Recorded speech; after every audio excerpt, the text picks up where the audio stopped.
we'll get it out of the way because it seems like we have to talk about this almost every single game. Canucks come out slow. What was it? 12. It was like 12 minutes in the game. They still didn't have a shot. Yep. I mean, they came out, they had a couple of good shifts in the first 5 minutes there, and it wasn't like it looked okay, just getting their feet under them back to back. But then all of a sudden, puck watching again on the goal. Nashville gets set up. As soon as they get set up the first time in our zone, they score. Susie down and out of the play there.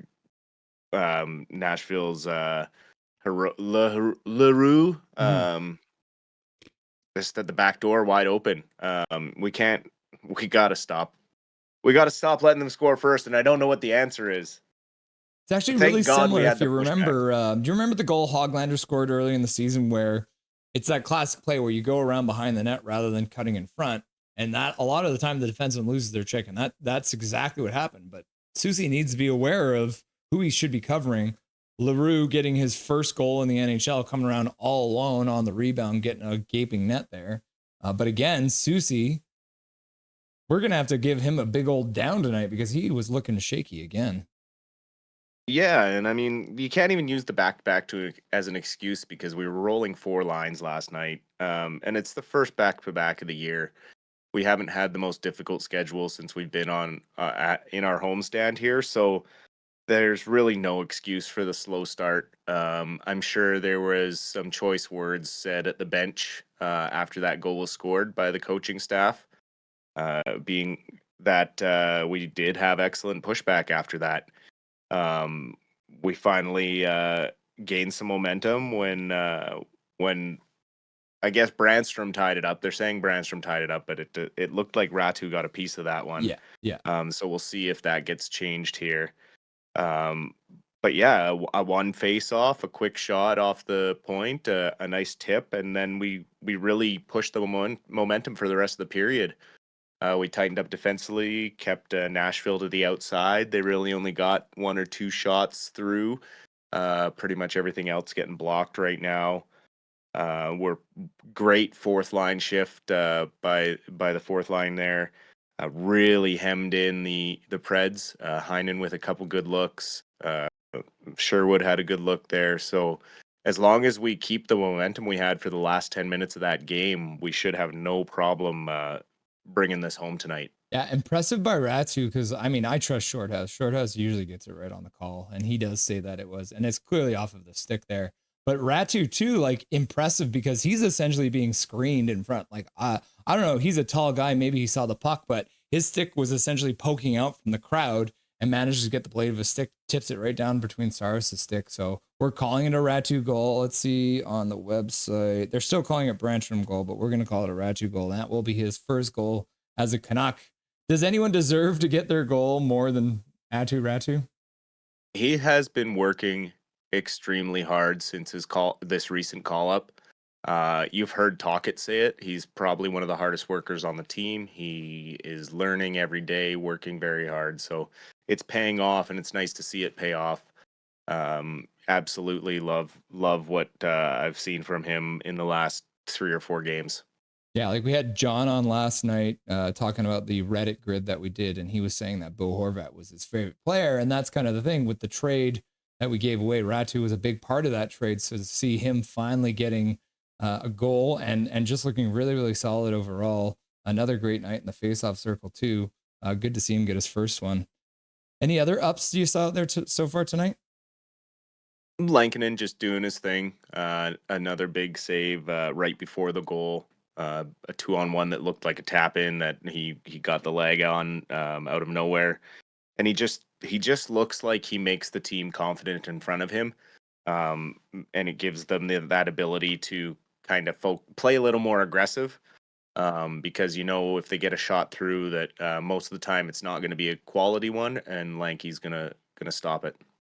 Yeah, and then the other one I wanted to point out because we talked about this last night extensively, the faceoffs, and the Nashville Predators are actually the best team in the entire league on the faceoff dot, which is wild.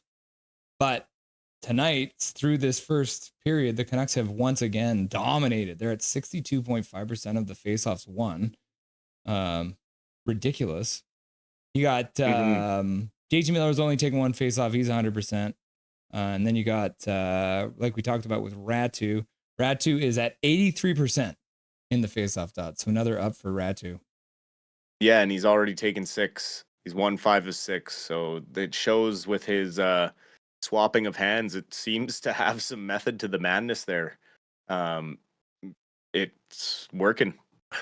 I had a wild vision of a future with some kind of advanced technology that allows your stick to change which curve it is. You know, you like push a button on your stick and it changes. Because just picture that someday you're gonna see it. You heard it here first on Nothing Is Perfect. Crazy technology where your stick can change its blade, and you're gonna see people actually playing ambidextrous out there. It would be interesting. Just go back to the no curve, the Yeah, straight blade, eh? yeah, I guess. It's Uh, quite shocking that Nashville is so successful in the faceoff circle though, because they are very thin up the middle behind Riley. That is one of the problems with Nashville is they went out and signed all these amazing wingers. They got Forsberg, Marchessault, and Stamkos, but no one to feed them the puck, and it's part of their big issue right now. So everyone's been chomping at the bit to talk about this next one because D Petey called up this morning. They didn't announce it until late in the afternoon, but we did get the article from Canucks Army, so we did get to hear about it. Can you tell me Hmm. what's going on with D Petey? Because he did take the warm up tonight. Yeah, I think he's an emergency injury call up. We saw another move there. Derek Forbert has been moved to the IR with his knee injury. So turns out it's a little more serious than originally thought. He was originally day to day, and Desharnais has been banged up dealing with a minor injury since the game against the Islanders. Um, we would have only had 6D dressed, so a freak accident in warm up could have happened, anything like that. So most of the DPD call up is that. Um, that being said, if Desharnais is still hurting Tuesday and Susie continues to have a poor showing, um, we could maybe potentially see him draw into the lineup. I don't know if it'll happen right now. Um, he's obviously earned the call up with a solid start to the season in Abbey. He's played all 15 games, has 4 assists and is +4. He's been killing penalties. He's yet to take a penalty in 15 games, which is great given the physical style of game that he plays. He's not afraid to hit. He's makes it real tough on the forecheck. And his solid plays recently got him bumped up to the top pair alongside Jet Wu. So clearly, he's doing the right things to get noticed by the coaching staff, and maybe we will see him make his NHL regular season debut here soon. As you see on the screen there, everyone, I have it D Petey and C Petey because I don't seem to be able to get their names proper. I would also note that, yeah, you said that D Petey is a +4. He's the only defenseman down in the Abbotsford Canucks that is a positive right now on the team. So that's good to see. Yeah, and playing quite a lot of ice time. He's doing really well. He's that transition to the smaller ice looks like it's starting to be more natural. He's really finding his feet out there, and so it's nice to see him getting a chance to take warm up, and maybe he will get into a game on Tuesday night. Yeah. If we were to talk about this after last game, I would say Juleson was probably the right person to take out. But I mean, Juleson's actually looked pretty solid tonight. A couple nice passes out of the zone. Seems a little bit more aware in the defensive zone. So maybe that's all he needed was a couple of games to get back into it. Hmm. So from DPD to CPD, I want to chat about him as well because he has been on an absolute heater. He's got 3 goals in his last 5 games. He seems like he's back to beast mode. What's this about him deleting all of his social media accounts? Well, I think just the toxicity of some of the fans, the negativity, it's tough to get away from. He felt like he was spending too much time on it in his downtime at home. So he's focusing on different things now, and it's really helped his mental game. And you can almost tell that he looks more confident, more focused, more like the PD of old, which is great because he did have a slow start, only 4 points in his first 10 games, 1 goal and 3 assists, and now in the last 6 games, He's got 6 points, 4 goals, 2 assists, so a complete 180 to the way he was playing prior to that. Do you think the addition of Sherwood is just going to even make that line even more dangerous?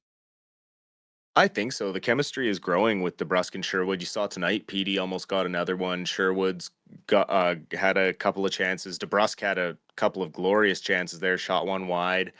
Just kind of got tangled up with one that squirted out to through the middle there. So, um, you know, they both create a lot of space for Petey, which is huge. But even when Petey's not scoring, he brings a lot of value that some Canucks Nation doesn't realize, and they like to jump on him when his offensive play isn't up to snuff. But like, he has 21 blocked shots this year, and he kills a lot of penalties. He's a big part of the penalty kill. And he's been more physical lately. He's now up to 26 hits on the season. So there's a lot of things, intangibles that PD brings to his game that are overlooked because there's such a focus on how electric he can be offensively. But that part of his game now is starting to go. So the complete player again is showing, and he's showing why he was given the contract he was. Yeah, and we've talked about this about various players, right? And what it comes down to is, can the coach trust you to be on the ice to not get scored on? And that's like the bare minimum to be on an NHL roster. And Pettersson has this entire season not been a liability to the Canucks. So to see him finally get to the positive side of actually putting pucks in, creating scoring chances, getting those hits. Now, like you said, he's got his full package back. He's in PD mode, and it's good to see because I love that smile. I think it maybe even comes back because I saw a post on social media where he had met a little kid on the street, and the kid's like, "You're my hero, Petey." And I feel like that was kind of the day or the week that you kind of saw things start to pick up too. So lovely to see him get that confidence back. Absolutely. I mean, how could you not? He must have got a little teary eyed when you hear something like that in a little kid. Through all the struggles, through all the hate, that's what matters. Is those type of fans, the young kids that look up to you as a hero, even when you're going through your struggles. And for him to then turn around and remove the negativity off of his shoulders is just a smart play by him. And I hope this is just the beginning of an absolutely dominant stretch of hockey for him. Yeah. So it is Hockey Fights Cancer Night here, Nashville versus the Canucks. I'm actually Hmm. seeing Joey Kenward on the TV right now, which is great to see. Joey Kenward looks like he's looking good now. He's got all his hair back. A guy who's done Canucks media for a long time. Hmm. Good guy. I've met him a couple times too. Really nice guy. He was dealing with cancer, so it's good to see him doing well. But as part of Hockey Fights Cancer, I'm going to do my best not to tear up because I haven't cried on stream yet. But this might happen. So I went ahead and I pulled the video for Dakota Joshua meeting a couple of twins who you saw at the beginning of the game doing the ceremony of face-off. So what I'm going to do for you guys right now, I'm actually going to play that Instagram video. Dustin's going to be able to see it as well. So I wanted you guys to see this video from the Instagram because it's very inspirational. Couple twin boys, 2 years old, getting diagnosed with leukemia. They're both in full remission, which is awesome to hear. And at practice yesterday, they got a chance to meet Dakota Joshua. So I'll play that for you guys right now. Are you guys doing a special puck drop tomorrow at the hockey game? You guys care if I get you looking nice for the puck drop? You guys excited? Good, very. Jack? We were here today with my 3 sons. Weston and Bennett are identical twins, and they're 5. Jackson, our oldest, is 10, and the twins have actually just finished a battle with leukemia. They were diagnosed 4 months apart at 2 years old. It was a long, Yeah, just an awesome story there. Glad to hear Absolutely. they're doing well. Obviously a really terrible thing. We always, and here we go again into the swear jar, fuck cancer. Just a terrible thing. The one thing, working in restaurants too, and working close to hospitals on a regular basis. I've worked close to a couple different hospitals, but quite often you get people coming in who are dealing with that kind of treatment. And it's one of those things where as a bartender, you're always asking, "Oh, how are you doing? You know, how's your day going? We got any plans for the rest of the day?" And then you're like, "Oh, well, I'm about to go get my chemo and stuff like that." But the one thing I always say is we're very lucky that we live in this part of the world because the survival rate is amazing compared to a lot of the rest of the world. So here I go. Yeah, So it's Hang in hard there, to buddy. deal Hang in with, there. right? Yeah, I mean, there's no sugarcoating it. Cancer sucks.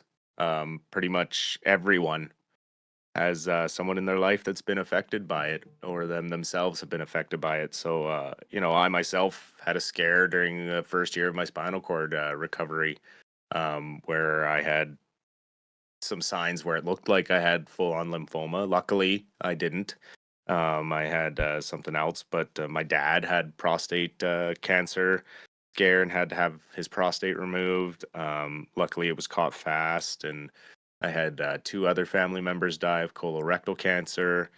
So I can't imagine what the parents went through. The open shot is there with Weston and Bennett. They're absolute warriors.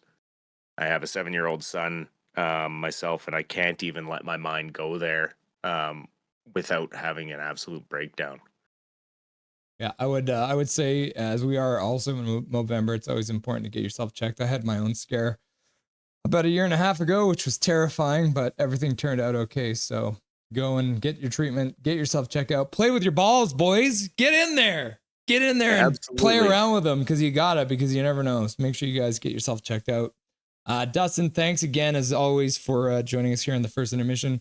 We're gonna have you back on for the post game show to chat about everything that's going on. Hopefully we see some more action here, and enjoy the second and third period, brother. You too. Go Canucks, go! Nothing is perfect.